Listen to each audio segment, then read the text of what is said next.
I have a little mission statement for myself. Do something creative and be a good influence on my kids. I think I realized that I wanted to be in theater maybe at the age of 10.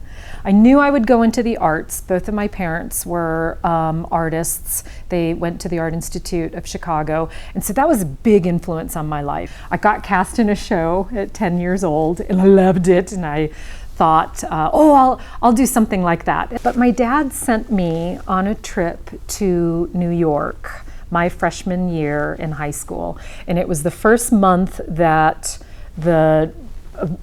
over in Europe they were doing Phantom of the Opera. It moved to the Majestic Theater, and my dad sent me there to see it. I was in the last row, the last seat of the Majestic Theater, and it completely and totally changed my life. So I knew I was going to go into both acting and technical theater. I knew I was going to make it, and I knew I wanted to be somewhere within the arts. So before I came to prep, after I graduated from college, I got a BFA, I started working on building shows that were launching from the Spencer Theater in Ruidoso. So the Spencer Theater, it's built in a way that Broadway shows could launch from there, so they could test out and actually build shows. So I started there as an intern, and from that point I just picked up jobs. So then I moved back here, and I felt pressure to get a full-time job,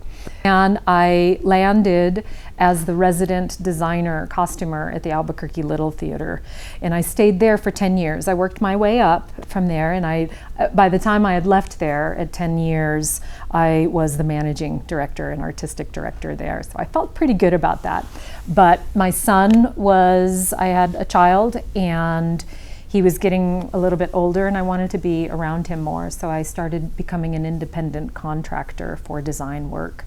And that's where I picked up gigs with the film industry that was moving in here, and I was able to pick up some independent contracts here at Prep, and that was my entryway into teaching here at Prep.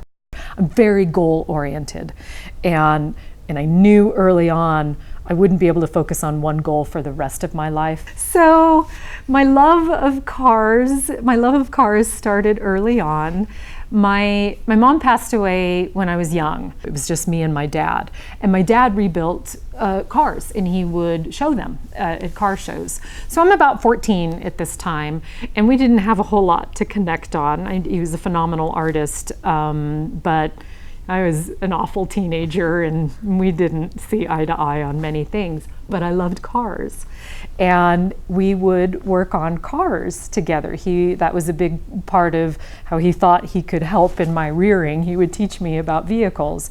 And it just provided a lot of happiness in my life. And I had an opportunity when I moved back to Albuquerque to race in autocross. And I thought, okay, at the time this was my husband.